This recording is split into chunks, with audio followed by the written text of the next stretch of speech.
windy as it flattens out a little bit, but if you can get through it, we turn right and then it'll be tailwind back there to the finish. So yeah, if you can get away on this hill, it'd be solid. So alrighty, we are here, Cedar City for BWR Utah 2025. Third stop of the quadruple crown and my 5th time doing this race. It's 1 week before Unbound and there are quite a few other races going on, so the riders are kind of scattered across the country, some deciding to rest and others like myself deciding to do a tune-up race like this one. But also this race is pretty special to me. It's close to home. Got to sleep in my own bed last night, about a 3-hour drive down here. And now we are on course and this marks about 30 minutes to go. It's the final little kicker. And the reason we are here is because I have missed a turn or two in the last couple of years in the finish. And I'm going all in for this finish. It's a short, steep hill, which perfectly suits me. It's like 12-13% at the bottom. Descend down through kind of a off-road section, which is where me and 2 other riders took the wrong way and had to like kind of cross a gully. So today's goal is to make sure I have that descent dialed in my mind and I do not make any wrong turns. And then it's a pavement, flat, 20-ish minutes from there to the finish. It's kind of grueling because you're at the end of the race. You are dead tired. It's gonna be hot and windy out there. But if the forecast shows right, it should be a crossed hail for most of that pavement section with a little bit of headwind at the end. So yeah, I'm going for plan A, which is gonna be to see if I'm in the lead group right here or with someone else and feeling good. I'm gonna try and shake things up on this hill.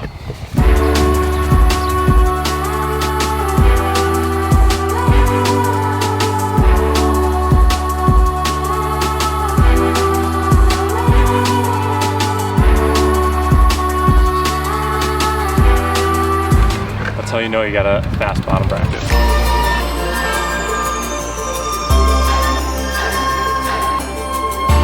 All right, we got a bike check video coming to you by myself. Something new, keeping it fresh. So for this race in Cedar City, Utah, Joe's gonna be running the MB Mod. He was on the Fray last race, but we're going back to the Mod. He can fit some bigger tires on. So he's gonna be running the Pirelli Gravel H's. These are the 45s. He has run the 40, figured out last year the 45 is kind of the sweet spot. And for the wheels, he's running the NV SES 4.5s. Nice and aero, super fast. For gearing, he's running a full Shimano GRX setup with the exception of the Durace 52-34 is what he's running. He can't quite fit the 36, so we're making it work. For pedals, he's got some road pedals on. These are the Garmin Rally RS, nice and lightweight for him, measures his power. And then for the front screen, the Garmin 1040, so no excuses for this race to take any wrong turns. He's got a large screen to look at to get him to the finish line.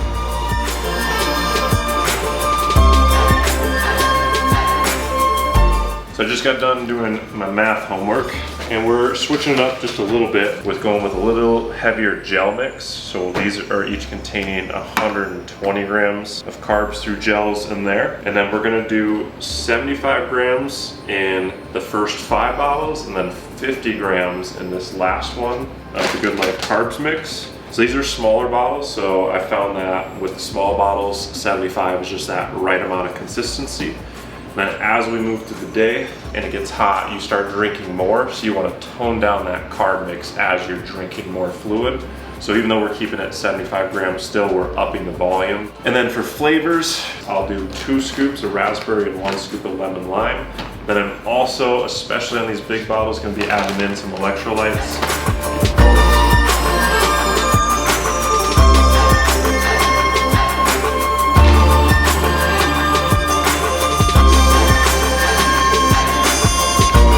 So, this is the night before the race. I like to keep things pretty simple. So you see here I've got some steak tips, courtesy of Good Life Brands. Amazing. And white rice, topped off with honey, salt and pepper. For tomorrow, it's gonna be my 5th time competing in this race, the Belgian Waffle Ride. And like I was kind of alluding to earlier, this is a special one for me. Way back in lockdown 2020. This was, I think, one of 2 races I did the whole season. It was the inaugural one.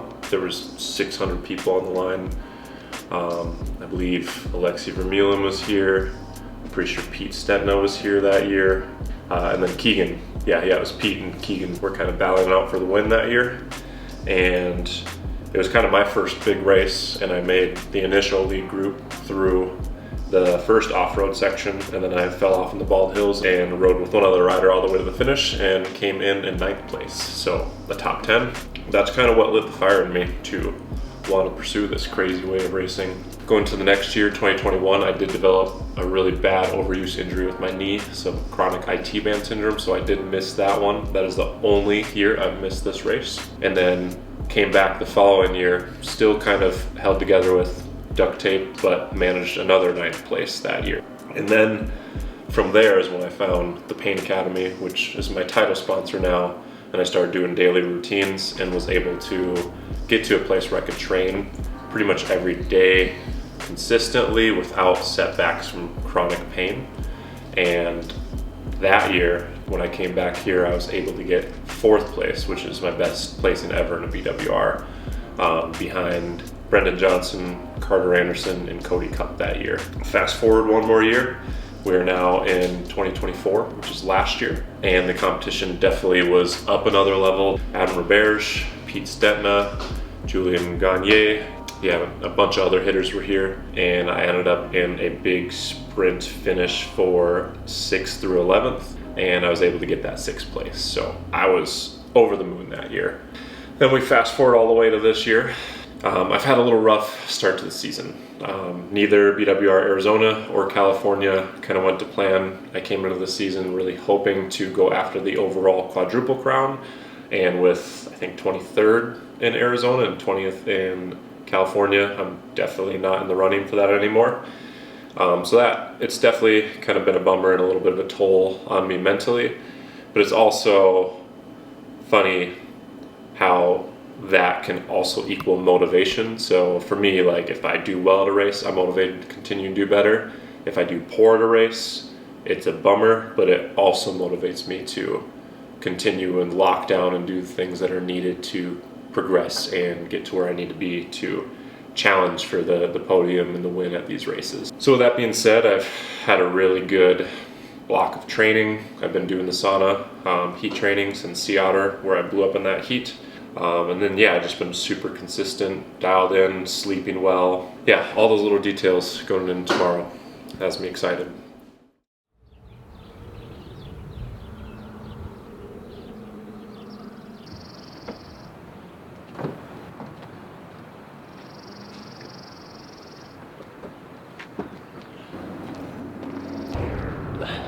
Good morning. Good morning. Kenny G, ready for race day? Yep. That's like where I need to be at the front. That's where I need to be at the front. And I know this section, so. Is that the Joe? No, this is the Joe.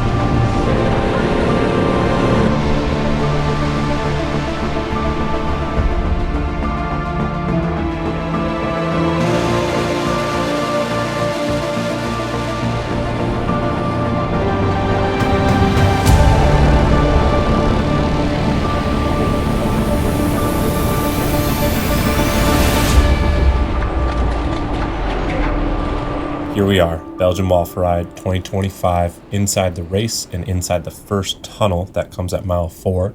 Now, in the years past, people have kind of panicked about this little tunnel here, and while I do like to position myself forward, I know that it does all come back together and turn into a big group on this first gravel road, so I'm not too worried here. And with that being said, let's break down this year's course. So this year we are riding 117 miles.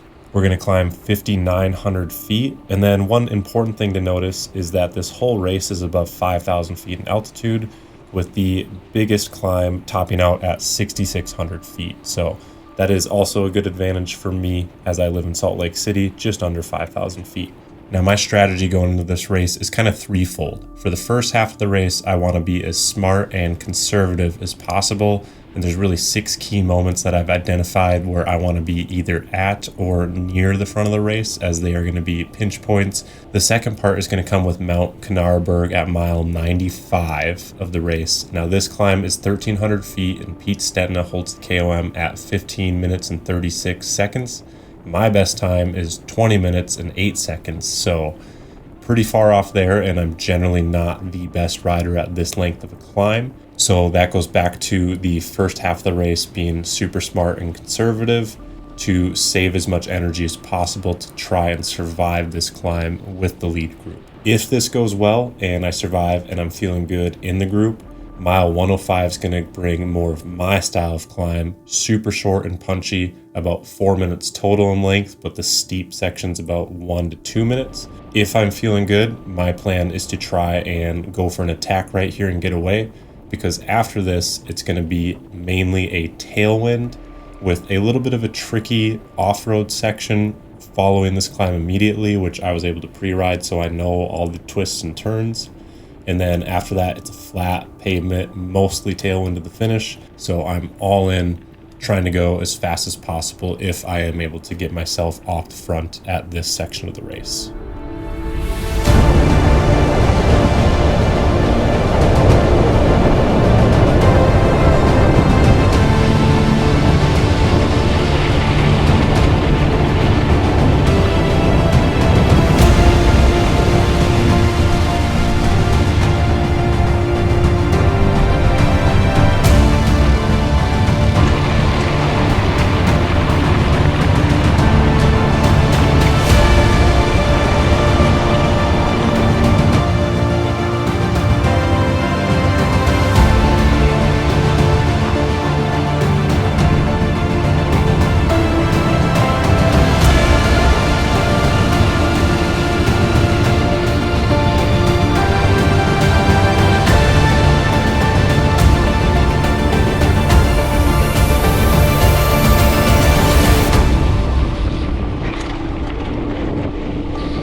Alright, so we got the first 2 key moments out of the way and we are on the Red Hills downhill. Now there's actually a decent headwind here and I had to do some pedaling to get to this point, and on this little climb I figure I'm going to slot back just a bit so I can ride in the group and draft.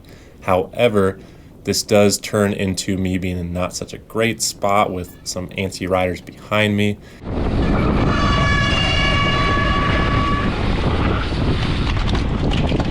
Yo, Riker, chill. Yeah, that was crazy.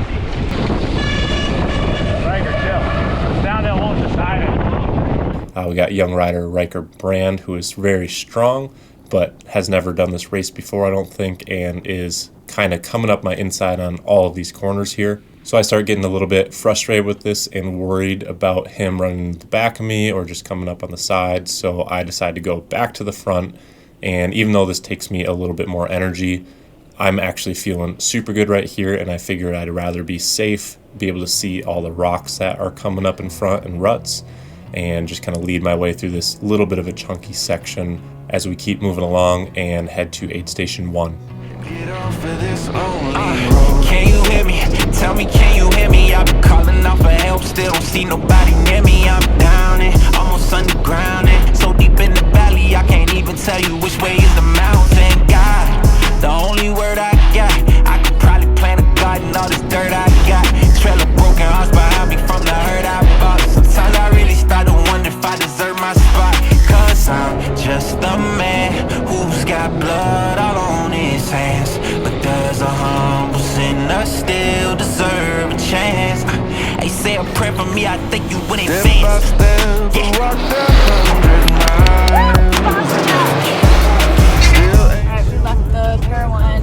Got feet number 1 done. There was probably 8 of them that went through together, and then some more a few minutes back. You wanted so far from home. If I cross your mind, say a prayer, I'll find my way. Get off of this only road.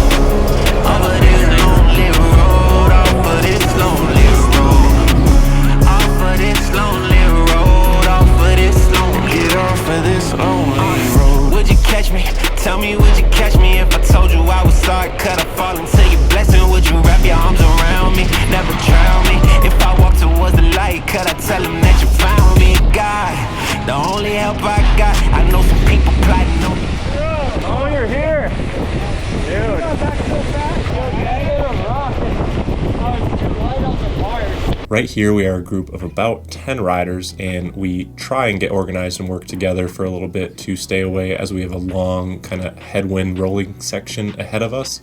However, we just spend too much time messing around, don't get organized enough, and then we start to get caught by other riders, and our group swells to maybe 20 or 30 riders here. There are a couple riders that end up going off the front. Most notably here is Griffin Hoppin, who I was not aware of before this race today, but he's actually leading the U23 series after Sea Otter and is a really strong rider. But even not knowing this, whoever the rider was, it's just so much headwind ahead of us that no way any one rider can stay ahead. And the pace is going to really ramp up as we take a left turn into key spot number 4 on the first half of this course here, which is the Bald Hills.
After turning left out of the sand section, there's a short, steep climb that I decided to put a nice dig in, doing about 400 watts normalized for 4 minutes to try and separate our group out a little bit more.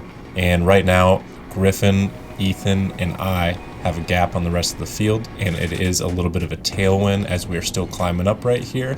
So I really want to drive the pace forward as the single track is just right around the corner. However, the group does chase us back down as the hill flattens out and it turns a bit to headwind here. So I kind of sit back and am all in to try and really get into the single track as far up as I can.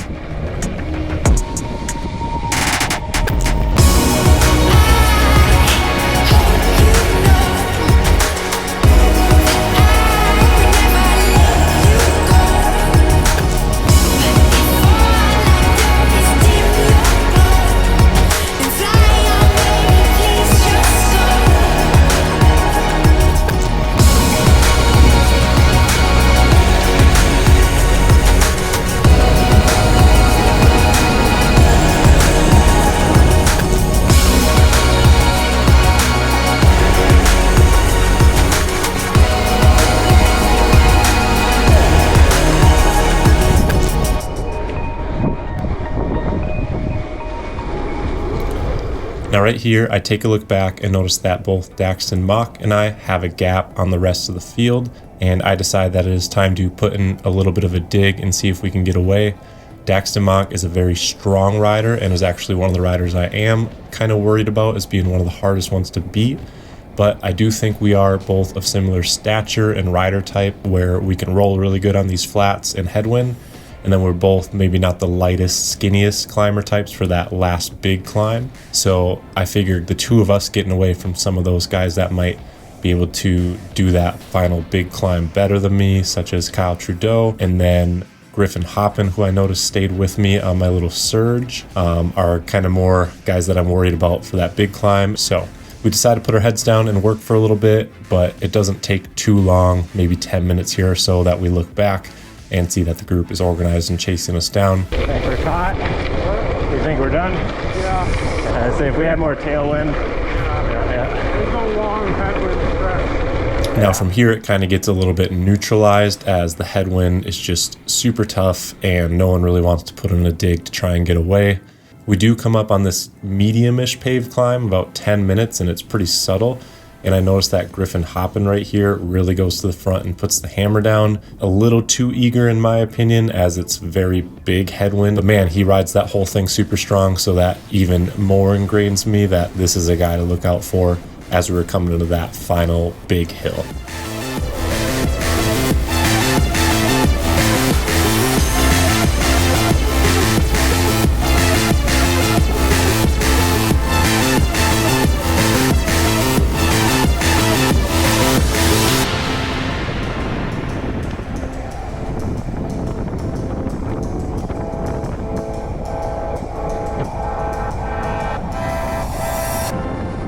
So right here on this downhill, Daxton actually rolls away from us, and I think he takes this as an opportunistic move as he just had a gap, so he decides to pedal on because there's still a lot of headwind left in this section, and it's certainly not something that he would want to take on by himself. This does give me an opportunity to see how well our group is going to work together to chase him down, and while it certainly wasn't perfect, we do get somewhat organized, and in this headwind, if you just split the work up a little bit, it really does a lot to chase down a single rider. So we bring back Daxton into our group in a short amount of time. And then we kind of are a stalemate again as we are going into this massive headwind on a very slight gradient of a climb all the way to the back of the course where we take a left. And then this is where things can get interesting as we move into a cross tailwind, which definitely favors a breakaway or even a solo rider way better over a headwind. And Daxton once again takes an opportunity to go off the front. Now for me, I'm actually a little bit excited about this as I go back to saying that he is one of the strongest riders in the race, and I just see him kind of burning a pretty big match right here before we're going to get to that final climb. While it is still a good opportunity for him with that cross tail, I think if we can get our group to work together somewhat well, we can still save a lot of energy in the miles leading up to this final climb over what Daxton's going to be doing.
All right, here we are for the big test and my biggest worry about the race, Mount Kanarraberg. We are about a quarter of the way up this thing, and so far everything is going pretty much perfect to plan. We just caught and passed Daxton, as you saw back there, and now it is just who I suspected is going to be leading, Griffin hopping with Kyle Trudeau right by my side, and myself here just thinking that I'm going to do everything I can to hang on for dear life. However, just a moment later, Kyle actually falls off the pace, and it is down to just Griffin and I as I take a look back, and this really excites me. I'm still thinking that I'm going to struggle to hold on to Griffin for the rest of this climb. I move to the left just to get onto some better gravel and come up next to Griffin and notice that he is suffering a little bit more than I was suspecting he was going to. And while we still have a long ways to go, I figure I'm going to put a little bit of a dig in just to see if he stays with me or falls off, and sure enough, he falls off the pace, and I find myself in the lead here with a little bit more than half of this climb to go. Now, I am just in shock right now because this is far from what I'd planned on, but this just goes to show that sometimes you need to believe in yourself more than you think you do. Leading up to this race, my coach and I had really been working on my threshold with some nasty 6x5 minute repeats at 410 watts. And while those workouts kind of brought me to my knees from time to time, right here, right now, I'm currently locking into the mentality I had during those and trying to hold that same intensity for the rest of this climb, or at least as far as I can.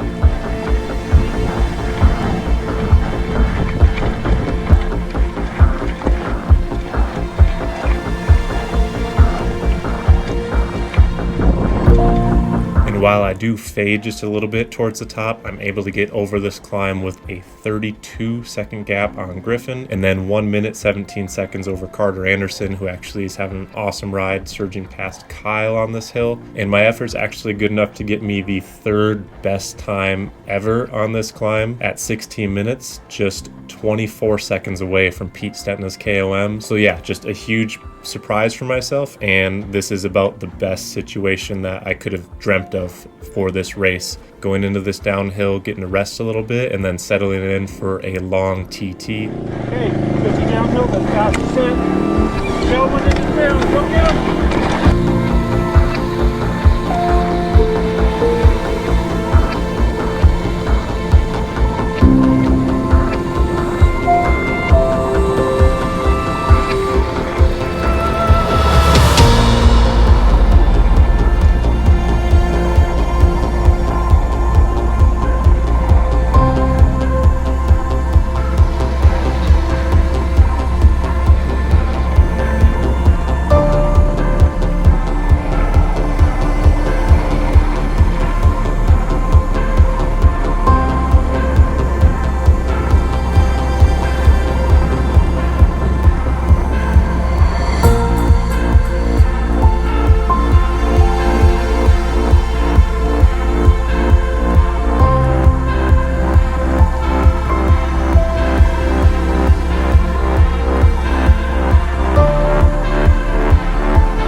So right here, I take a look to my left and I can see that Griffin Hoppin is all by himself coming up the other side of the road. And this gives me a great boost of confidence as I can see that I put a little bit more time into him. So while I'm definitely not out of the woods with this one yet, with 30 minutes of riding and a tricky off-road section to go, I'm definitely starting to believe more and more that this could be my day.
It's Joe! Get him!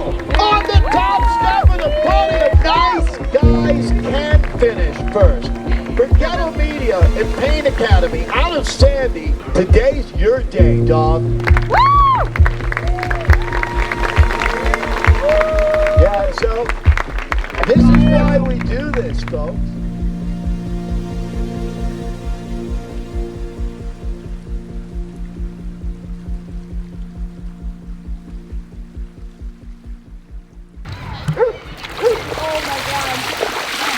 Is that the greatest? Like ice cold.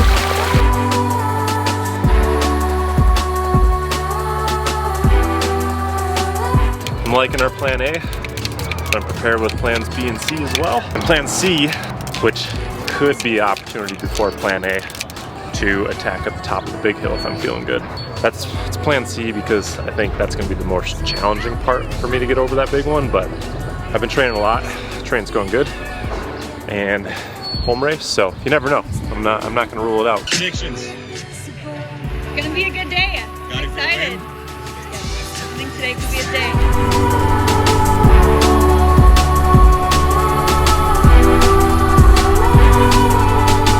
Oh, the camera's a little crooked. There we go. Speechless.